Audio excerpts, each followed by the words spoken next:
Okay, तो Marvel ने अपने फेज़ 5 और फेज़ 6 के टाइटल की अनाउंसमेंट कर दी है। फेज़ 5 के सारे और फेज़ 5 के सिर्फ 3, और इन 3 में जो सबसे लास्ट में है सीक्रेट वॉर, यहीं तक सारी कहानी पहुंचने वाली है फेज़ 5 और फेज़ 6 के सारे टाइटल्स की। और आज हम इसी के बारे में बात करेंगे कि एमसीयू किस तरीके से सीक्रेट वॉर की तरफ बढ़ रहा है, और क्या कोई दूसरा तरीका है जिससे सीक्रेट वॉर की तरफ बढ़ा जा सकता है, कोई बेहतर तरीका। तो फर्स्ट थिंग फर्स्ट, अगर तुम्हें सीक्रेट वॉर के बारे में नहीं पता, इसका जो मेन विलन है वो डॉक्टर डूम है। तो बियॉन्डर ने इनकर्जन शुरू किया, जिसके बाद डॉक्टर डूम ने एक वर्ल्ड बनाया जैसे बोलते थे बैटल वर्ल्ड, और वहाँ पर उसने बहुत सारे हीरोज़ को पकड़ के डाल लिया अर्थ के, जैसे कि मिस्टर फैंटास्टिक, थॉर की पूरी एक टीम है जिसको थॉर कॉर्प्स बोलते हैं, एक्समैन, साइक्लॉप्स और जाने कितने कितने। मतलब ये जो वर्ल्ड है बैटल वर्ल्ड, इसमें कई हीरोज़ के मल्टीपल वर्जन एग्जिस्ट करते हैं, जैसे कि 2 मिस्टर फैंटास्टिक और थॉर के बारे में मैंने बताया था, बहुत सारे थॉर, और ऐसे ही जाने कितने हीरोज़ के कौन कौन से वर्जन्स हैं। तो यानी अगर इस स्टोरी लाइन को सेटअप करना है तो मल्टीवर्स को फुल स्केल पर दिखाना ज़रूरी है, लेकिन सिर्फ जब तुम इस कॉमिक को फेथफुली अडेप्ट करो 100%। लेकिन अगर तुम 50% भी इस स्टोरी को अडेप्ट करते हो फेथफुली मूवी में, सिनेमैटिक यूनिवर्स में यानी कि एमसीयू में, तब भी तुम्हें बहुत सारी हीरोज़ के मल्टीपल वर्जन तो दिखाने पड़ ही जाएंगे। तो फर्स्ट स्टेप, किस तरीके से एमसीयू इसकी तरफ बढ़ रहा है। तो जैसा कि मैंने अपने पिछले वीडियो में बताया था कि नेटफ्लिक्स ने चार्ली कॉक्स के डेयरडेविल को ले लिया है अपने यूनिवर्स में, और ये यूनिवर्स टोटली डिफरेंट है नेटफ्लिक्स वाले से, क्योंकि नेटफ्लिक्स के यूनिवर्स में जो कॉटन माउथ है वो है महरशाज़ अली, लेकिन एमसीयू के यूनिवर्स में जो ब्लेड है वो है महरशाज़ अली। मतलब महरशाज़ अली एमसीयू में ब्लेड प्ले करता है और नेटफ्लिक्स में कॉटन माउथ नाम का विलन, जिससे ये साफ जाहिर है कि यहाँ का जो ये डेयरडेविल है ये कभी भी ल्यूक केज से नहीं मिला, जेसिका जोन्स या डिफेंडर्स से नहीं मिला। ये कुछ भी नहीं जानता कि उस नेटफ्लिक्स वाले यूनिवर्स में क्या हुआ था। तो वो डिफरेंट है, ये डिफरेंट है, ये यूनिवर्स काट दिए गए हैं दोनों अलग अलग, एक्टर भले ही सेम हो ना। दूसरी तरफ जो इस बार की बड़ी मूवी है वो है फैंटास्टिक 4। अब केविन फाइगी ने ये कंफर्म किया है कि फैंटास्टिक 4 कोई ओरिजिन स्टोरी नहीं होने वाली। तो अगर इस बात से डिड्यूस करूं तो ऐसा लगता है कि फैंटास्टिक 4 पहले से ही बन चुके हैं, लेकिन किसी वजह से उन्होंने एंड गेम या इन्फिनिटी वॉर के दौरान इतनी बड़ी भसड़ में कोई भी पार्ट नहीं लिया, जैसे कि इटर्नल्स ने नहीं लिया था। लेकिन मार्वल ने इटर्नल्स के बता दिया कि उनने पार्ट क्यों नहीं लिया, तो हो सकता है कि फैंटास्टिक 4 का भी वो एक्सप्लेनेशन दे दें कि आखिर वो एंड गेम की लड़ाई के दौरान थे कहाँ। तो यहाँ तक स्टोरी बहुत सिंपल है, सारी की सारी चीज़ें बैटल वर्ल्ड की तरफ यानी कि सीक्रेट वॉर की तरफ लीड कर रही हैं, और ज़्यादातर चीज़ें 616 में ही सेट है फिलहाल, सिवाय फैंटास्टिक 4 के, कि हमें नहीं पता वो किस यूनिवर्स में सेट करेगी। So long story short, phase 5 के जितने टाइटल्स हैं वो 616 में हैं, और फेज़ 6 के ज़्यादातर टाइटल्स को 616 में होना चाहिए, और अब तक तो ऐसे ही लगता है कि वो 616 में हैं, सिवाय फैंटास्टिक 4 के, जो कि एक ओरिजिन स्टोरी नहीं है, और किस यूनिवर्स में सेट होगी ये अभी हमें मालूम नहीं है, लेकिन 90% चांस है कि वो 616 में ही सेट होगी।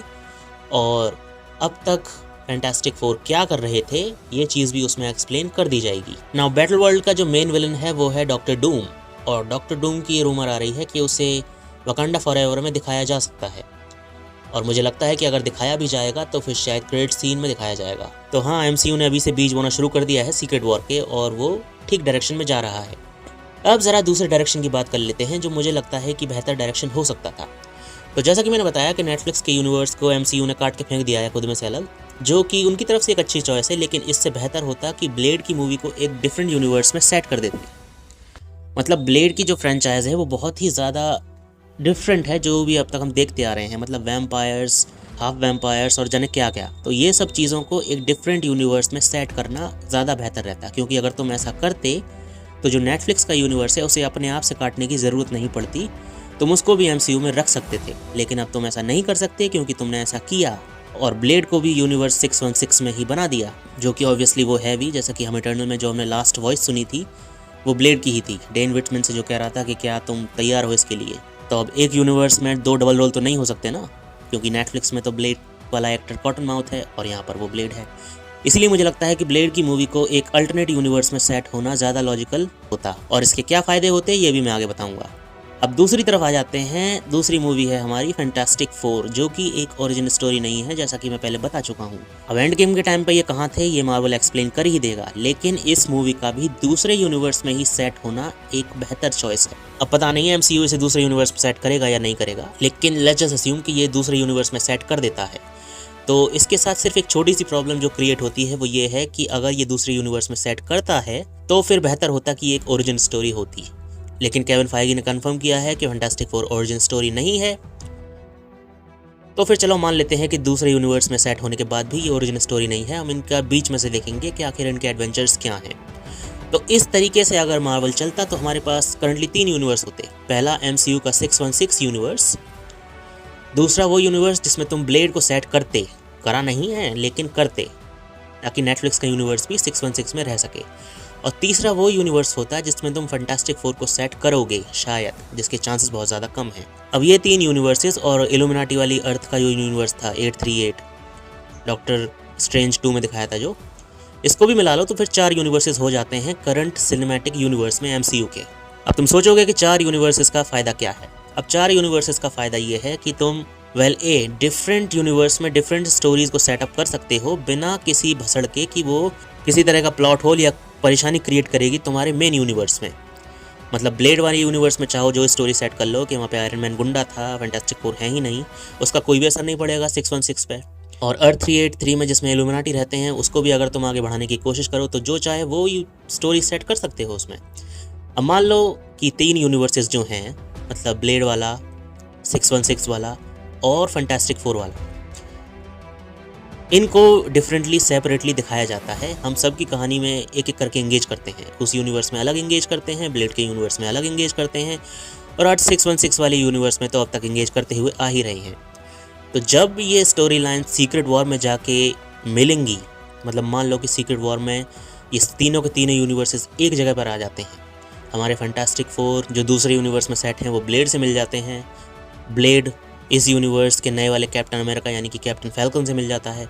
तो उस टाइम पे जो फैंस के बीच में टेंशन क्रिएट होती वो बहुत ही कमाल की होती, क्योंकि फिर फैन बेस जो है वो बुरी तरीके से बढ़ जाता। यूनिवर्सेस की प्रेफरेंसेस पे फैन की जो चॉइस है वो अलग हो। कोई कहता है कि फैंटास्टिक फोर वाला यूनिवर्स ज़्यादा बेहतर है, कोई कहता कि ब्लेड वाला यूनिवर्स ज़्यादा बेहतर है, और कोई कहता कि अर्थ 616 वाला यूनिवर्स ज़्यादा बेहतर है। फैंस को एक डिफरेंट चॉइस देने के लिए और एक नई तरीके का यूनिवर्स क्रिएट करने के लिए बेहतर होता कि ये तीनों यूनिवर्सेस अलग अलग सेपरेटली क्रिएट किए जाते। लेकिन फिलहाल मुझे लगता नहीं कि ऐसा कुछ भी होगा। अभी मुझे लगता है कि जितने भी टाइटल्स हैं वो 616 में ही होंगे, और 616 की स्टोरी लाइन ही किसी तरीके से लीड करेगी सीक्रेट वॉर तक। फिलहाल फैंटास्टिक वॉर के बारे में श्योर नहीं है कि वो किस यूनिवर्स में होगा, लेकिन चांसेस इसी बात के ज़्यादा हैं कि वो 616 में ही होगा। तो किसो इन द एंड रूट 1 ये है कि तुम 616 के थ्रू सीक्रेट वॉर पे जाओ, और रूट 2 ये है कि तुम डिफरेंट मूवी को डिफरेंट यूनिवर्स में सेट करो और उन सब के थ्रू एक पॉइंट पे पहुंचो, यानी कि सीक्रेट वॉर, जो कि पर्सनली मुझे ज़्यादा पसंद है, क्योंकि हम करंटली अच्छी तरीके से जानते हैं कि अगर सीक्रेट वॉर में वर्ल्ड डिस्ट्रक्शन लेवल का कोई इवेंट होता है तो 616 का यूनिवर्स तो तबाह होगा नहीं, क्योंकि हम उसे ही देखते हुए आ रहे हैं। लेकिन अगर तुम दूसरे तरीके से जाओ, मतलब अलग अलग 3 यूनिवर्सेस की टाइमलाइन को सीक्रेट वॉर तक ले जाओ, तो फिर टेंशन क्रिएट होगी कि अगर वर्ल्ड डिस्ट्रक्शन होने वाला है तो फिर किसका होगा, 616 का, ब्लेड वाले यूनिवर्स का, या फिर फैंटास्टिक फोर वाले का। बट अनफॉर्चुनेटली मुझे नहीं लगता कि ऐसा कुछ भी होगा। मुझे लगता है 616 की स्टोरी लाइन ही आगे बढ़ेगी। ओके देन, तो फिर मैं होप करता हूँ कि मार्वल जो भी करेगा वो फैंटास्टिक ही होगा, जो कि मोस्ट ऑफ द टाइम होता ही है, और डिफरेंट यूनिवर्स सेट हो या ना हो, सीक्रेट वॉर की स्टोरी लाइन तो बेहतरीन होने ही वाली है। सो इन द एंड हम सिर्फ वेट कर सकते हैं, वेट के अलावा कुछ नहीं कर सकते। तो फिर मैं तुमसे मिलूंगा अपने अगले वीडियो में। Till then take care and bye bye.